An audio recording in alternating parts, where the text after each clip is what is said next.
Good afternoon, everyone. My name is Will Pomerantz, and I am the director of the Kennan Institute.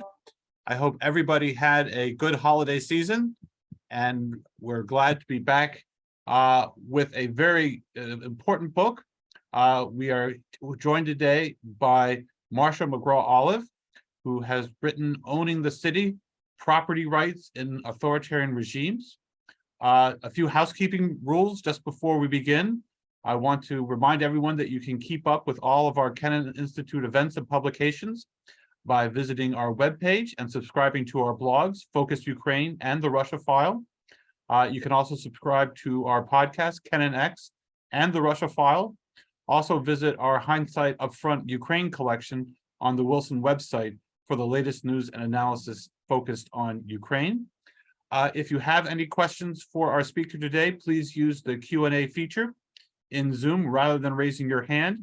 We'll be monitoring the Q&A throughout the event, and we'll move to your questions following the presentation. A brief introduction about our speaker. Dr. Marsha McGraw is an expert on Russian and Eurasian affairs. During her 30-year career, she has worked as a senior manager at the World Bank and at the Eurasia Foundation. She is currently on the faculty of Johns Hopkins SAIS, where she teaches courses on Russia and Central Asia, and she serves on the advisory council of the Eurasia Foundation. Additionally, Dr. Olive was a recent George F. Kennan Fellow here at the Kennan Institute. So, Marsha, floor is yours. Thank you so much, Will. Happy New Year to everyone, and thank you for coming to the event, which regrettably had to be postponed because of our friend COVID. Let me share my screen and give you a few words on how I came to this topic. As all research in political economy, it originated in a puzzle. We know that private property ownership by average citizens, mainly in cities, was a foundation of democratic capitalism in the West. Why not in Russia and Turkey, despite millions of middle-class property owners? In fact, the more that land was privatized, the more authoritarian the countries became. How can this be explained? Then my publisher complicated the question. Does regime type make a difference for the success of cities? That threw me for a loop. And it also helped widen my perspective and led to 3 findings, which I'll summarize first. First is that the competition is between democracies and autocracies, not just between states. This is because cities are economic powerhouses generating 80% of global prosperity, according to the World Bank, and they are centers of global governance. Secondly, that with some exceptions, most of the globally top-ranked cities are in liberal democracies, where institutional frameworks such as property rights translate into better land governance. And third, as I found in case studies of Istanbul and Moscow, abuse of private property rights is a source of vulnerability for Presidents Erdogan and Putin. And I'll expand on this point at the end of my talk in the context of the Ukraine war and the upcoming Turkish elections. Now, because my publisher had asked the question, what is a successful city? I'll start with the answer to that. And in fact, there's no agreed definition. But there's been an effort to define it. You can all agree we want to be in a livable, lovable city. These are catchphrases that come up frequently, but how do you define and measure that? Well, efforts in the last few years have focused on any number of categories, and the top of them there is economic growth. You want to be in a growing city, not in a town with a dying Rust Belt industry that doesn't have employment or there's no resources for city and amenities. But then you go down a nice big laundry list, which I have here. Smart citizen services that are powered by IT, talent attraction. People are attracted to cities, not to countries. Efficient mobility, affordable housing, green space, climate adaptability, public health outcomes. All of these things are important for success, but really most of them come down to, in some way, how land is used and managed. So after a lot of research, I found the Smart City Index in 2020, by the IMD World Competitiveness Center and the Smart City Observatory managed by Bruno Lanvin at INSEAD. And it is unique in ranking 109 cities from every world region and type of regime. And it uniquely includes citizen perceptions of governance in city performance. And so that is the one main source that I use to come to my conclusion that an overarching factor in successful cities is that they govern land well. Now, land governance can be defined a lot of ways. I say it refers to who owns, develops, and basically benefits from land under real property. And it comes down to three big factors: clear property rights, a market-oriented regulatory environment, and how public urban planning is managed. Let me just touch on each of these, because comparing Europe and Eurasia with this model, I found that cities could be segregated into hybrid, liberal, and illiberal patterns. So let me just start with property rights quickly. Now, this doesn't refer to a physical possession, but to, quote, socially recognized rights of action. It's a famous definition. And property rights cover many disciplines, but I'm coming from comparative political economy. So for me, I'm looking at whether rights are clearly defined and enforced impersonally. And if so, that is more of a liberal pattern. In contrast, if rights are ambiguous, titles are revoked arbitrarily, or skewed to favor elites close to the regime, then it's an illiberal pattern. Hybrid patterns are found in cities mainly in Central and Eastern Europe, where they still have one foot in the communist past and one in the capitalist present, and institutions haven't completely liberalized. Now, I want to state up front, I don't place a normative judgment in this model on whether land is public or private, but rather how rights are defined and if they're tradable in a given regime of tenure system. Now, the regulatory environment is probably very obvious to you, but it comprises rules for land use, such as property registration, taxation, market-based information, zoning. And you see all kinds of patterns in different states and localities, and there are as many cautionary tales in democracies as in authoritarian regimes. And finally, the question for urban planning is whether it is top-down, run by state developers, companies close to the state, or whether it's bottom-up with meaningful public input. If plans are public and if citizens can contest decisions, then you're in a more liberal framework. Now, why are these factors important? Now I'm going to point to the picture you're looking at of downtown Chicago. Now, we don't think of it very often, but land is recycled as population expands or shrinks, or if the urban economy goes through growth spurts or pandemic busts. And during this process, the urban form changes because land markets enable land to be recycled to new uses. So Chicago's a phenomenal example. After the Great Fire in 1871, they actually designed parks to knit ethnic communities together as the city was rebuilt. And then in the 20th century, in the downtown core business district, where there were slaughterhouses, those evolved into warehouses that were then transformed into swank residences and these shiny skyscrapers that you're seeing. And all this happened phenomenally along the Chicago River, first the Chicago River and then Lake Michigan, where they maintained a pristine open environment for the public to enjoy, even to this day. And that is really a phenomenal thing. And it happened because of public involvement in the urban planning. Now compare that to two of my favorite examples. One here is Bosporus up on the top. You can't walk along the Bosporus. You're very lucky if you can find a place to walk along it, unlike the shores of Lake Michigan. And the other example that I have in the left is in Dushanbe, Tajikistan, where a Chinese coal-fired plant was built right next to a botanical garden and a children's park in downtown. So you have planning makes a huge difference. It impacts efficiency, public health, climate adaptability, and frankly, whether cities are livable and lovable. Now, before I wax too eloquently about democracies, I want to say that they don't get it all right.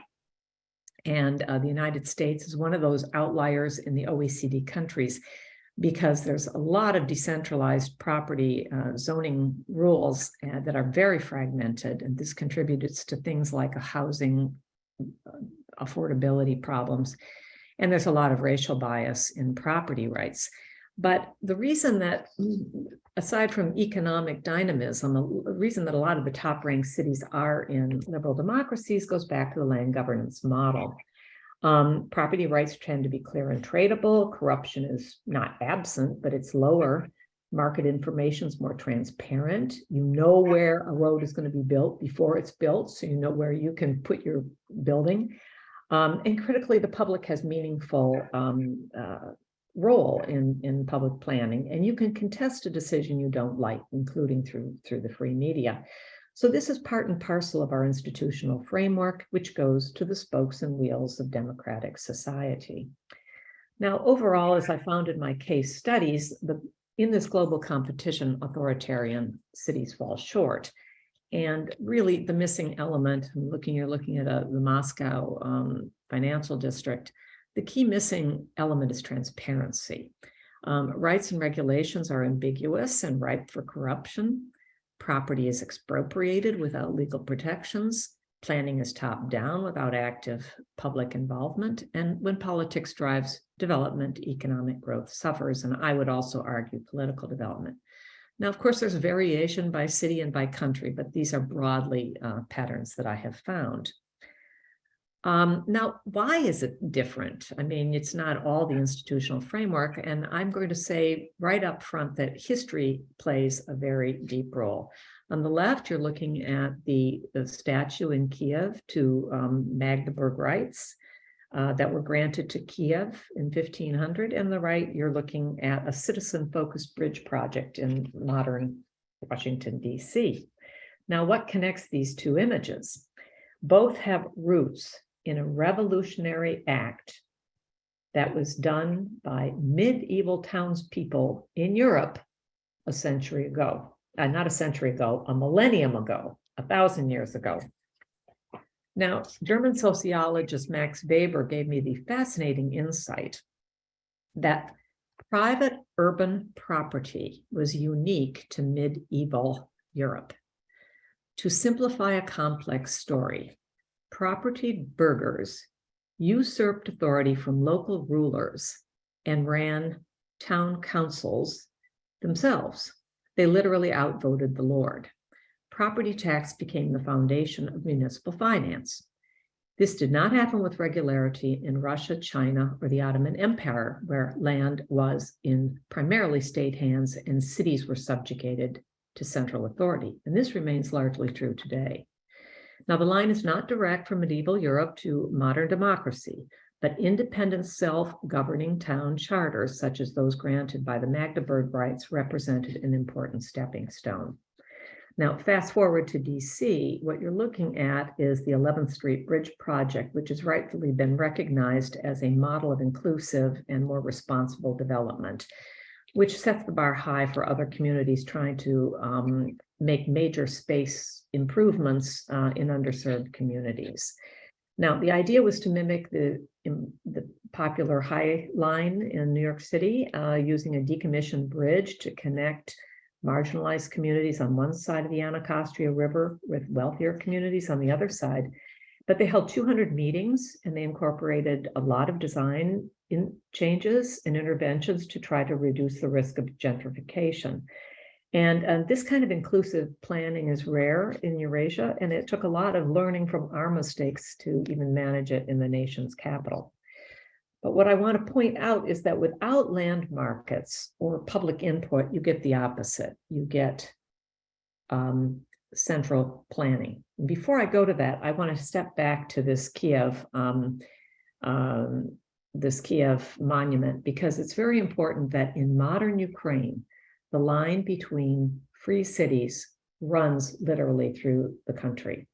On the west, you see Lviv, which was given the Magdeburg rights in 1300. That's near the Polish border. And it has even today, the look of a more capitalist city. On the far east, you have Kharkiv, which never was granted Magdeburg rights.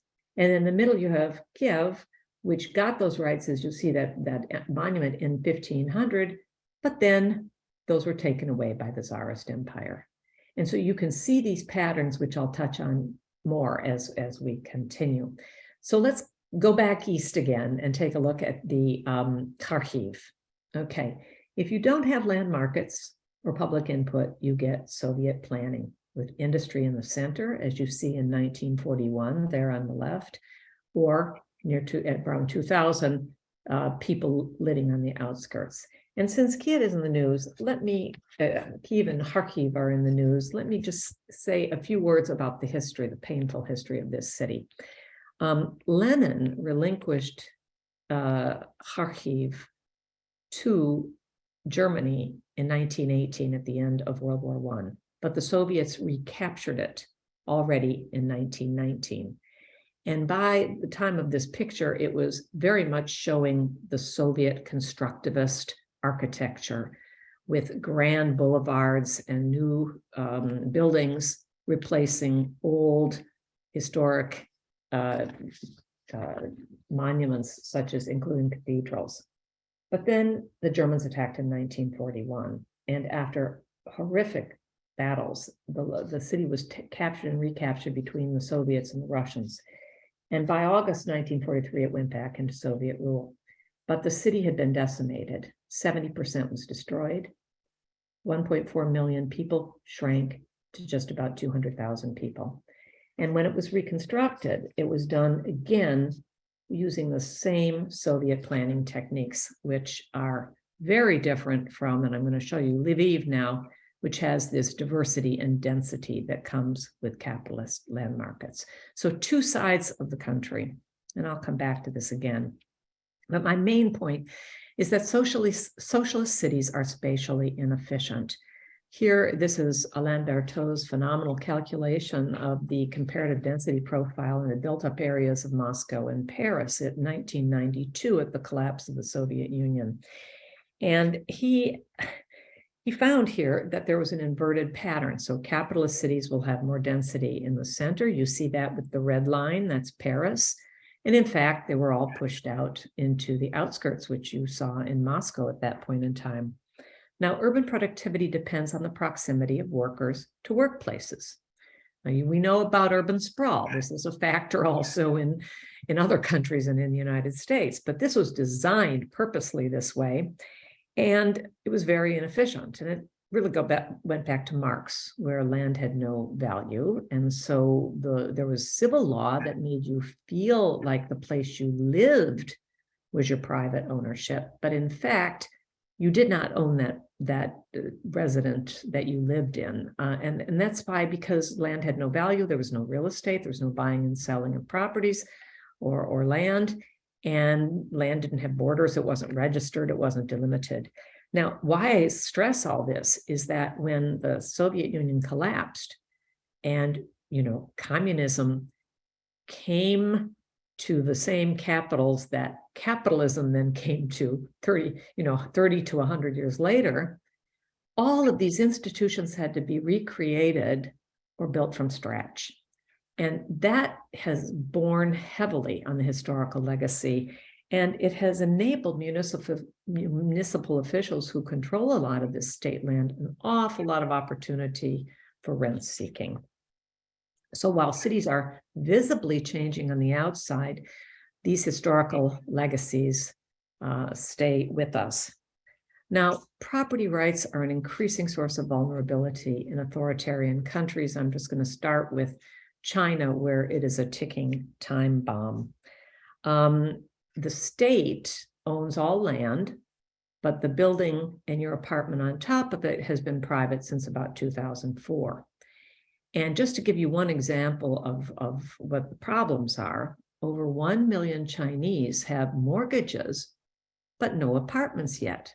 So imagine your property right if you're paying for something that you haven't been able to assume possession of. And this has led to an outcry, but of course, attempts to protest have been suppressed.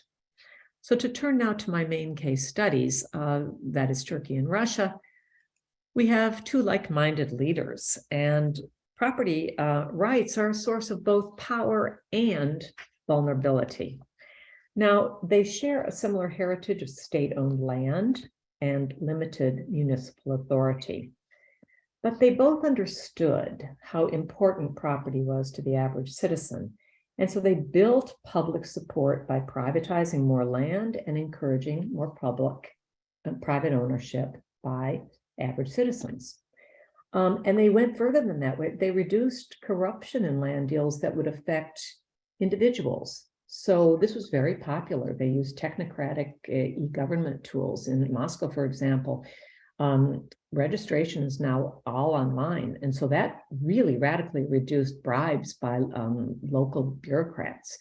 And Moscow went to the top 10 in the World Bank doing business indicators. That was a big deal for Putin. That was a goal. But at the same time, their personalized regimes continued to manipulate land deals in the lucrative real estate sector for elites. And this is part and parcel of how these countries with patronal politics stay together. If votes are the coin of the realm in the US Congress or in any parliament, they are the coin. Property privileges and passing out property privileges are the coin of the realm in authoritarian regimes. And this dual legal system is one reason why middle classes haven't coalesced into a base for democratic development, because the rules are skewed against them and more in favor of insiders. Now, street demonstrations to protest corrupt land deals have taken place all across Russia, Turkey, China, and now increasingly spreading into Central Asia, including Uzbekistan and Kazakhstan.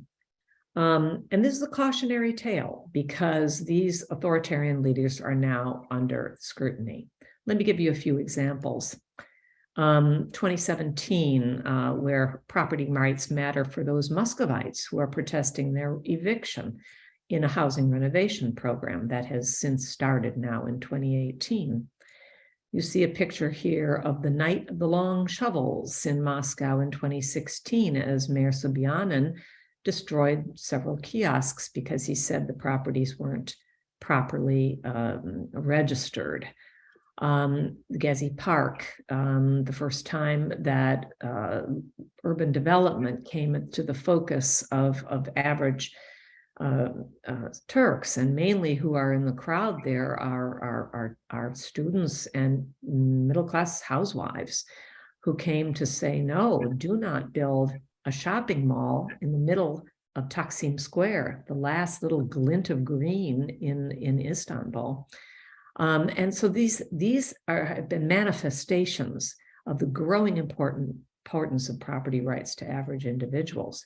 Because they care about their rights, Putin and Erdogan are increasingly vulnerable, both to charges of grand corruption and abuse of ambiguous rights. I'm showing Alexei Navalny here because in the early 2000s, he got his start defending the property rights of Muscovites. And he's the one who did the viral image of Putin's palace, which is more the grand corruption. In Istanbul, there's a very big issue about environmental abuse, and in Moscow about these housing reconstruction programs. Let me say a word about those last 2 points because it brings us into the importance of property for both presidents. In Istanbul, which has the smallest amount of green space in any city in Europe, the city is like an ongoing construction site, you tripping over something wherever you walk.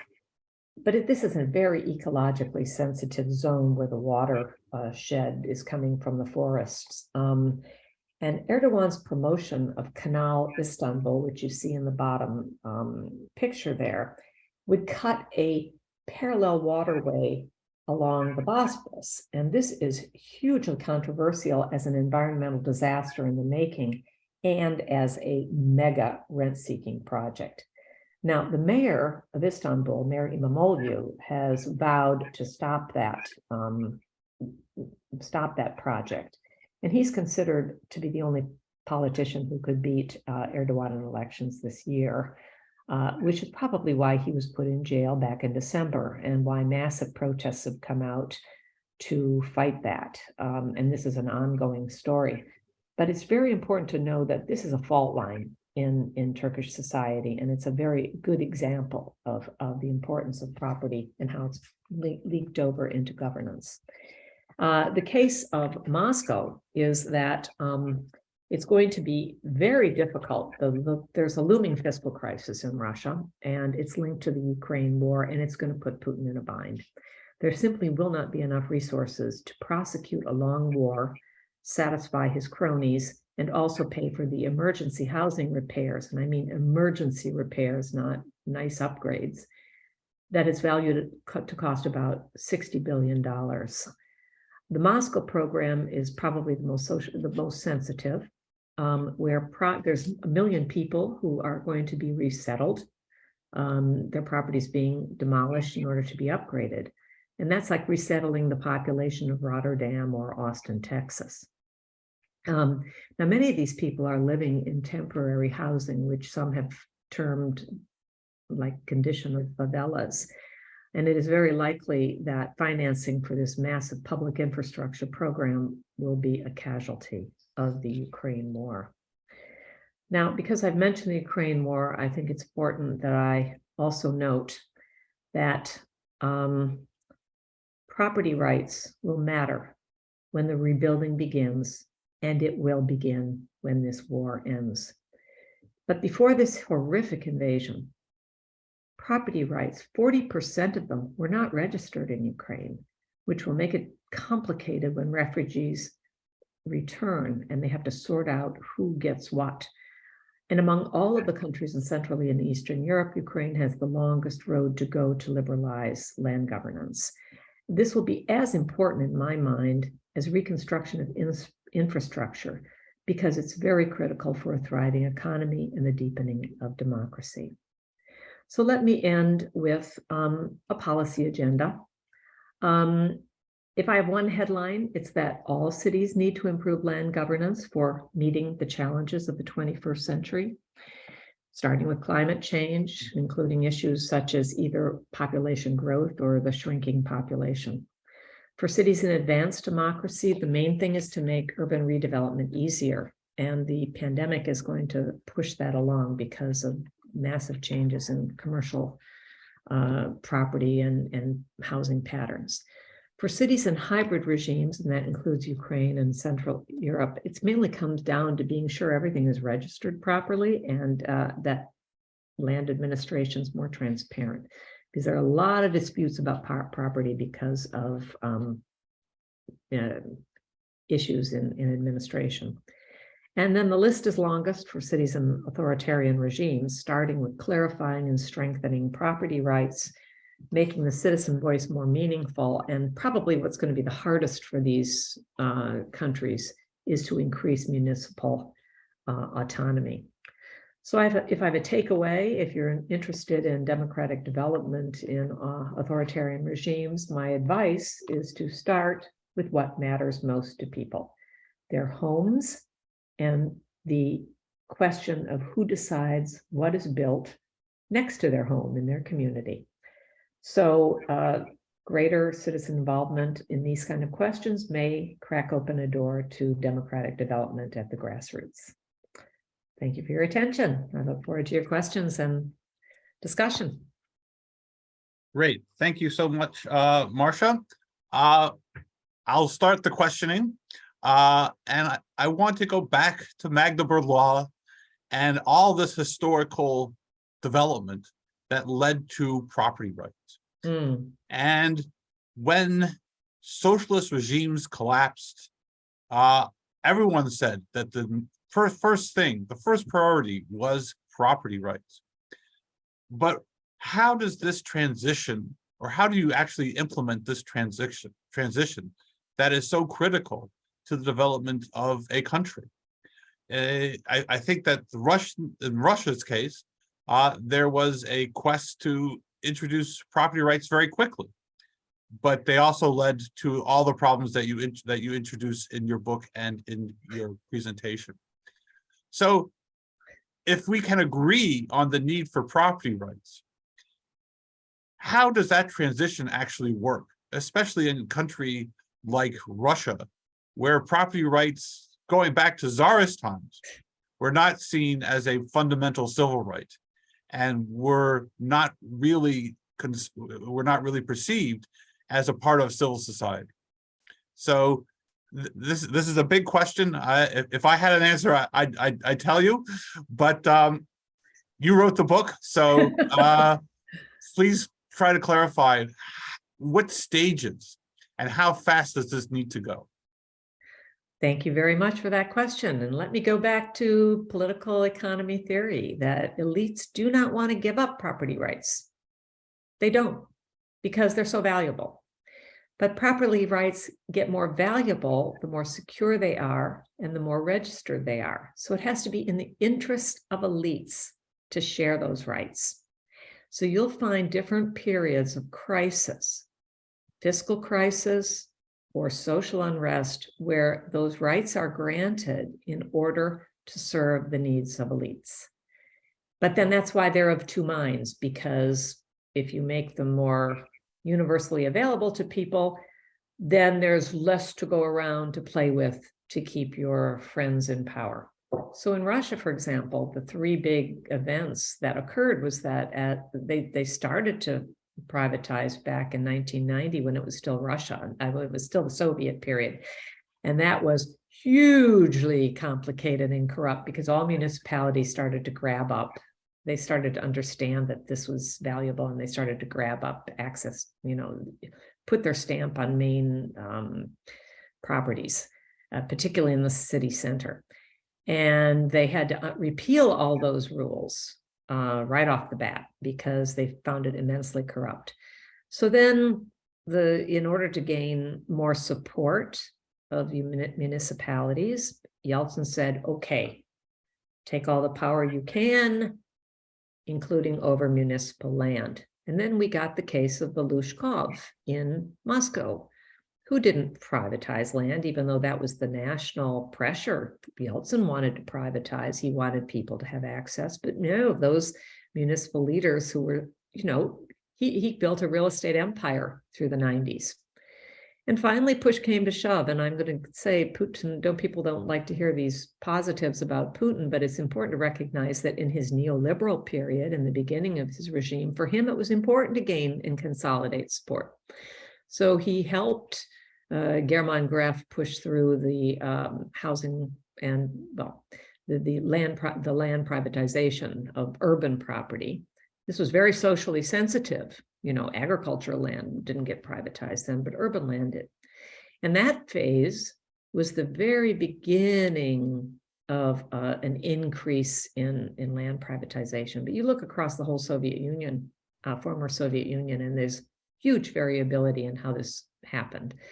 And I would say at the end of the day, they still have a long way to go on the land privatization, and the legacy institutions are still making it easy to play around with property. But if I could say the last date for which I have data is 2015, there were 25 million real estate transactions in Moscow alone. And it's hard to deny that private land markets have really, in the primary and secondary markets, have really transformed the look of Moscow and in all of Eastern Europe as you go along. So I think it's a gradual process, but it really has to be in the interest of elites to spread those property rights. And that doesn't happen easily, and rights don't get stronger without political struggle. And that's the phase we're in. We're in the phase of the political struggle to secure those rights. So we'll be going to everyone's questions in a minute. And if you have a question, please don't raise your hand, but ask your question in the Q&A button. But I want to go back to one question that you raised, that the Putin's land code, and that he privatized urban land and did not do anything with agricultural land. So to what extent is two separate privatization plans viable? Do you need to do it all at once? Or was Putin, as you said, kind of at the lead of introducing private property in his early reign by introducing a land code that protected property rights? Without giving him the sole Yes. credit, I really think that there was in German Graf a person who really understood the value of land for growth, okay, and also for the benefit of individuals. So the fact that it didn't extend initially to the agriculture sector, which I'm not an expert on, and there are others who've written full books on the topic, I think because it was too socially sensitive. It was, in fact, there wasn't a consensus in Russia at the beginning about the benefit of private land ownership. And I think this is critical. You have to look at how societies have different feelings about within their own cultural background. You don't all have to cleave to the idea of private ownership, but if you allow, as they did in China, more opportunity to develop, this De Soto effect is that once it's yours and you will invest in it more, there's just ample evidence that there's huge returns to economic growth from private land ownership. So the rural private link, I will say, is less important to me in my study. It is extremely important and will be very important also in Ukraine coming forward, land reform. But just getting started even in a city is hard enough. Okay, well, we're going to go to your questions. Kaya Lee, thanks you for your presentation. She wants to know, following up on the issue of China, do you think President Xi is in a similar vulnerable position as Erdogan and Putin? If not, what makes you think that these regimes are different? Thank you for the question, because about 20% of GDP is linked to the real estate sector. And you think about in China. And so that goes everything from what you pay for to build and construct, to the engineering designs, to the people who want to put, modern appliances in their homes. And property has become an immensely important aspect, in my view, of regime legitimacy, because property values have been rising, rising, rising. Now, until recently, the property market was not grounded it wasn't grounded in sound finance. And so property developers who could buy land from the urban periphery, urban rural areas, were just building, and they were financing themselves through sales. And there was so much demand that it was easy to keep this going. But the concern by Xi was corruption in that process, and also the over-leveraging of these major development firms like Evergreen, which are traded publicly. And they were unable to pay their debts. They were overselling properties. And you have these ghost towns of properties that are not even occupied, but they are held by Chinese as a store of wealth.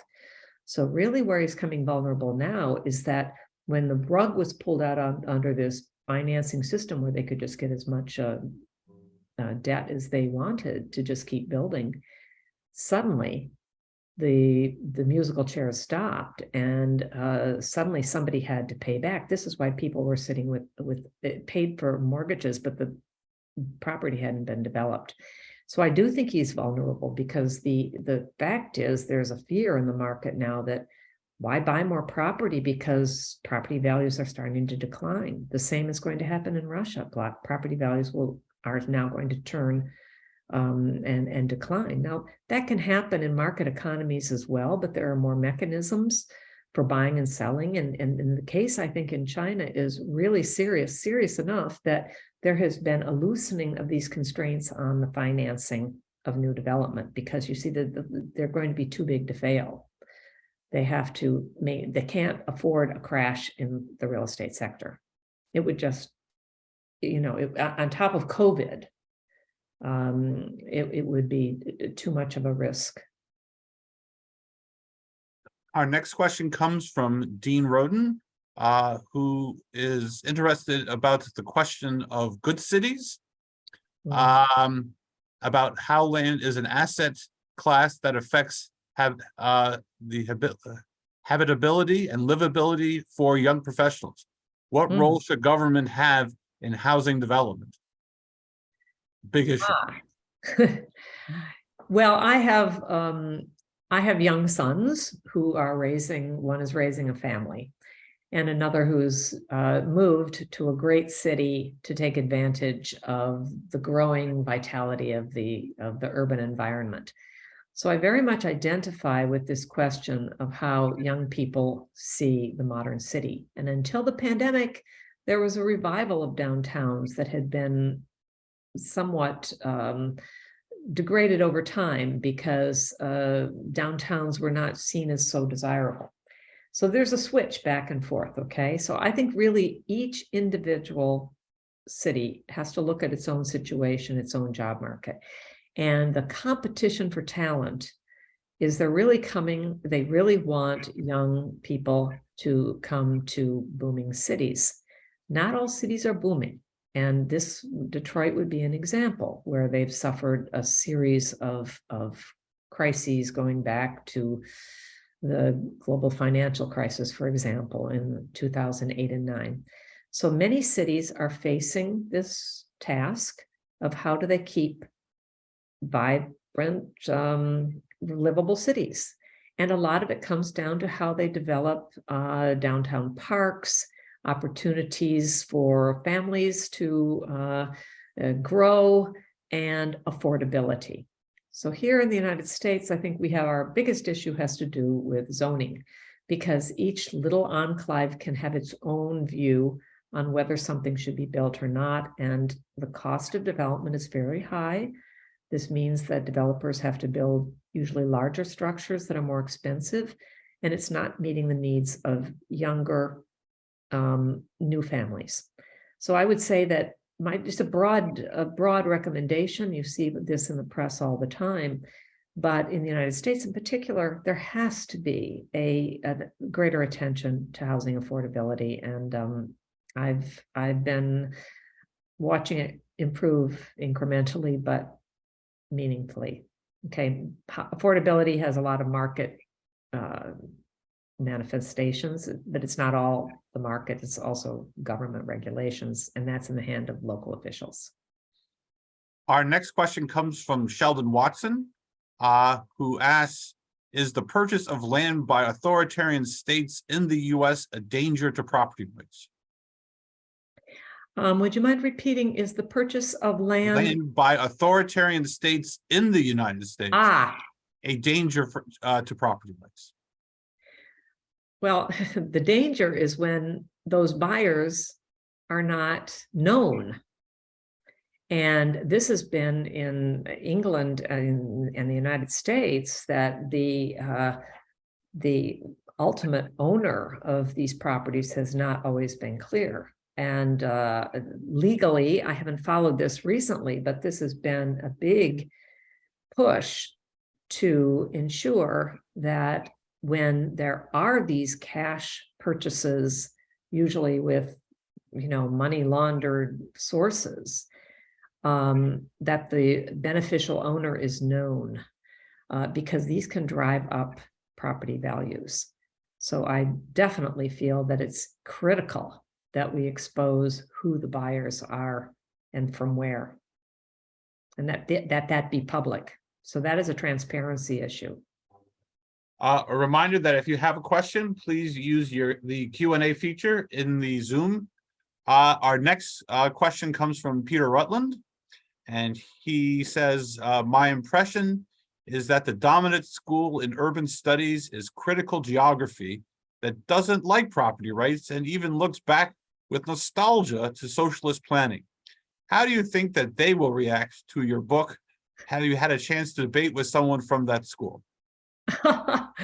That's a wonderful question, Peter. Thank you for it. And in fact, I would say my most important source on this question is from an urban planner, and that is Alain Berthaud, a former colleague at the World Bank. And he is one of the first to say that urban planners must work with markets. And he has reviewed this main chapter of my book on this point. What we talked about, though, is that the planning function is one that embraces geographers, economists, political scientists, legal scholars, and often one or the other doesn't engage the other side, okay? And so part of the point of the book was to do a cross-disciplinary look. And from Alain Berthaud, I have the example of Silicon Valley, which is just a great example of a bottom-up, cross-disciplinary effort to turn a community that were 14 municipalities into opportunities for large technoparks that came from citizen initiative. And so I would say I wouldn't have believed it if I hadn't gotten it from the most to me one of the most respected urban planners I've ever met. Our next question comes from Benedict De Dominicus, and he asks, what do you think is the relationship between charismatic nationalist authority and the institutionalization of the belief in the rule of law regarding property rights among the mass public? In other words, can public opinion see a leader as overwhelmingly popular while at the same time view him or her as prone to being corrupt? That's a very good nuanced question, and it occurred to me only after considerable study that people who have confidence in the value of their property and who do not feel any risk to hearth or home are willing to overlook some of the grand corruption that goes on around them. And a lot of this really is true in Turkey, where there's almost a social contract around sharing in the value of development. They don't believe in overtaxing, for example, gains to property. And this, I think, it's breaking down, it's broken down beginning by Navalny's efforts in Russia. I think it's going to break down in China. I think it's going to break down, it has broken down in Turkey, mainly because of their seeing that overdevelopment really comes at the cost of livability. But it is a tough question because for the most part, so long as you're happy in your home and you see the property value going up, there has been a tendency to overlook that grand corruption.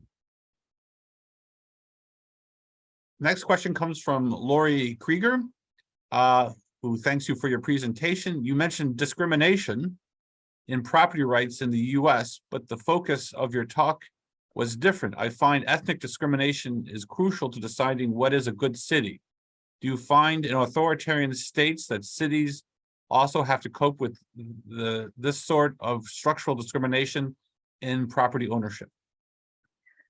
That is a great way for me to turn to Turkey, because since the founding of the Republic in 1923, it has been popular to evict or make more difficult property ownership by non-Muslims. The fault line is between Muslims and non-Muslims.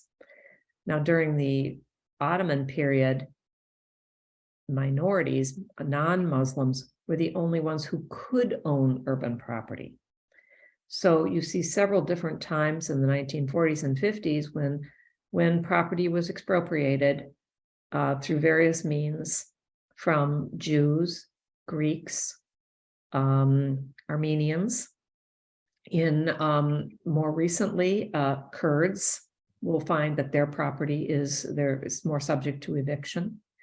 In the course of the most recent attempted coup, there's been massive property appropriation by the Erdogan regime, and frankly, minorities are the most subject to this abuse.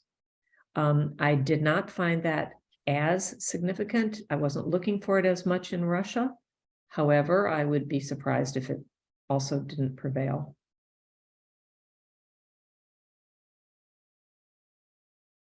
You mentioned the issue of Ukraine, and that land will be an important part of the reconstruction effort. Is the West or potential donors talking about how to make things transparent and how they will deal with all the various property losses, even if people can't actually prove their ownership of those properties? I am glad from your lips to the ears of all of the people involved in this reconstruction effort. I think it is going to be a tremendous opportunity to address issues that have been long documented and can be found in reports by USAID, by the World Bank, and others. And I would hope that just as Eastern Europe and Central Europe, when they were adopting the acquis to join the EU, implemented several important property rights reforms, and that this will be part and parcel of the reconstruction effort. I cannot emphasize it enough. And I do see it as an opportunity for Ukraine after this war does end. Why has Ukraine been such a laggard in terms of introducing property rights? Obviously, they have the statute to the Magdeburg laws. Why has it been so difficult for Ukraine to introduce these types of reforms? Well, remember those rights were taken away by the Right. Tsarist Empire, and then they were superseded by Soviet planners. So we're really only talking about a 30-year period for this transformation to happen. And there has been progress, no question. But there hasn't been the turbocharged rate of change that you've seen in Central and Eastern European countries when they joined the EU. I think that, but in the book, I go less into Ukraine, more into cities like Budapest, Warsaw, Belgrade, showing that they still retain legacies, even though they're in the EU. So it still is going to take some time, but better to work on it than to let it lag. Yes. The next question comes from Abby McGill, who's interested in your perception on rural land rights in authoritarian regimes, especially Uzbekistan, because smallholder farmers were always working on long-term leases held by the government, and it was easy to confiscate that land and turn it into cotton clusters. So the question is, how do you analyze the use of land reuse in these countries where they have relied on leases as opposed to actual property rights? Abby, I lived and worked in Central Asia, and I would just want to start by saying that a lease is a property right. It is a right to use the land. As long as it's a long-term lease and respected, it can give good economic returns. However, it's been hugely complicated. I would say by a combination of factors. It's like how the leases were cut up, whether you came from a state farm or a communal mir, a kind of a collective farm. And that process has been quite slow. I, in my book, don't talk about Central Asia, but I think you put your finger on a very important point. And in those areas where I have worked on land reform in the rural sector, we've also had to combine it with water use rights. So it's been far more difficult than anything I've described in the urban environment. However, because you mentioned Uzbekistan, I would say that recently there was a plan, a new big plan for expansion of Tashkent.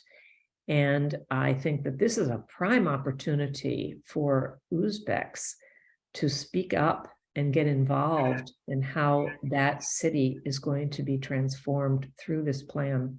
And there have been groups such as the Oxus Society, which have documented several protests about seizures of land in cities in Uzbekistan because there isn't rule of law for property development. So this is a very big arena for policy investment.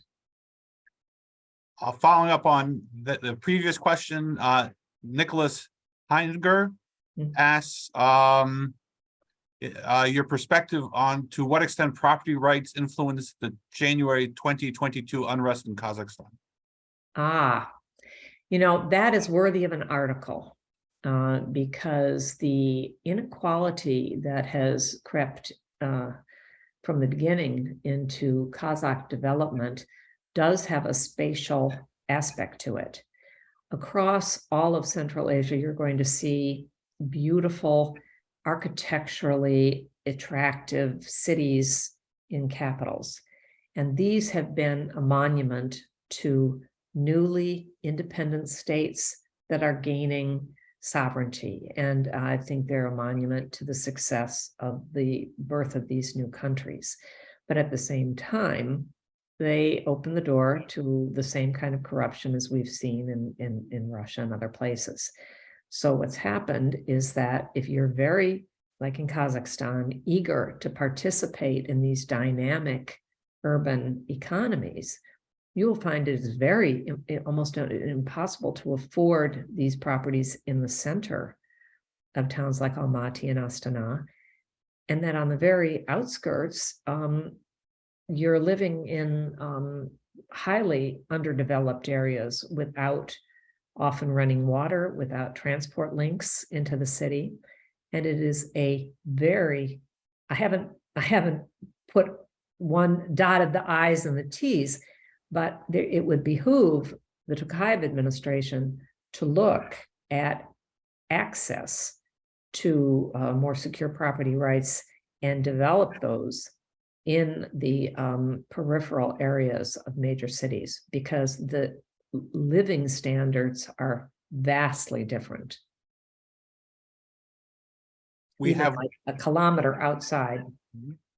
We have the last question is going to come from Violetta Havilbulina, and she asks you how you came to this topic that is clearly not in the mainstream, and whether you have dealt with Russian researchers on the same topic and what your experiences have been in engaging with your Russian colleagues.